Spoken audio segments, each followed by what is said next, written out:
Brought to you by Agilus Diagnostics.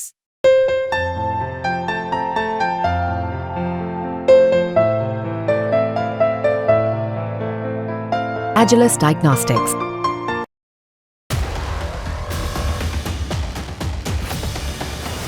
Bharat और रूस के मजबूत रिश्ते हमेशा से ही दुनिया के लिए एक चुनौती रहे हैं। खासकर जब बात आती है चीन और अमेरिका की, तो वो हमेशा से ही भारत और रूस को दूर करने की कोशिशें करते रहते हैं। लेकिन हाल ही में चीन के सरकारी मीडिया ग्लोबल टाइम्स ने एक ऐसी प्रतिक्रिया दी जो ये दिखाती है कि कैसे भारत और रूस की यारी ने अमेरिका और चीन को झुका दिया। ये वही ग्लोबल टाइम्स है जो अक्सर भारत के खिलाफ जहर उगलता है, लेकिन इस बार उसकी प्रतिक्रिया से लगता है कि वो भारत के प्रति अपने रुख में बदलाव कर रहा। हाल ही में टाटा मोटर्स ने चीन से ईवी बैटरी खरीदने का फैसला लिया। इस फैसले पर चीन की सरकारी मीडिया ग्लोबल टाइम्स ने जमकर खुशी का इजहार किया। ग्लोबल टाइम्स ने इस डील को चीन भारत के व्यापारिक संबंधों का टर्निंग पॉइंट करार दिया। उसने कहा कि टाटा मोटर्स का ये कदम ग्रीन एनर्जी को बढ़ावा देगा और दोनों देशों के संबंधों को मजबूत बनाएगा। ईवी वाहन अंतर्राष्ट्रीय बाजार में तेजी से बढ़ रहे हैं और चीन इस क्षेत्र में दुनिया का नंबर 1 देश है। अमेरिका समेत कई देश चीन के खिलाफ चाल चल रहे हैं और चीनी वाहनों के आयात पर अनुचित टैरिफ लगा रहे। इसके बावजूद टाटा मोटर्स ने चीन के साथ साझेदारी करने का फैसला किया, जो ये दिखाता है कि भारत अपने व्यापारिक हितों को प्राथमिकता देता है।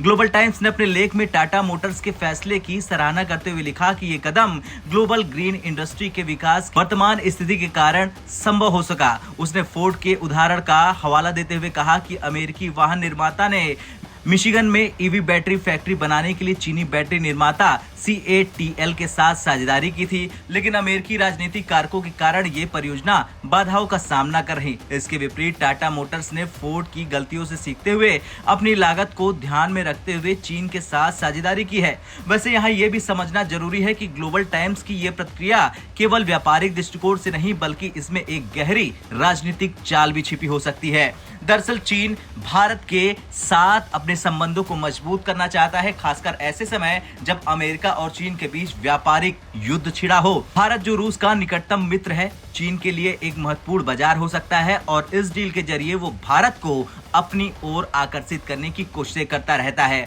वैसे भारत की रणनीति हमेशा से ही बहुपक्षीय रही है। एक तरफ वो रूस के साथ अपनी पुरानी दोस्ती को बरकरार रख रहा है, वहीं दूसरी तरफ वो चीन के साथ व्यापारिक रिश्ते भी स्थापित करता है। टाटा मोटर्स की ये डील इस बात का प्रमाण है कि भारत अपने व्यापारिक हितों को ध्यान में रखते हुए अपने कदम बढ़ा रहा। खैर, ग्लोबल टाइम्स की खुशी दिखाती है कि भारत के इस कदम से चीन को भी उम्मीदें हैं, लेकिन ये भी ध्यान में रखना होगा कि चीन का ये रवैया कब तक बरकरार रहता है।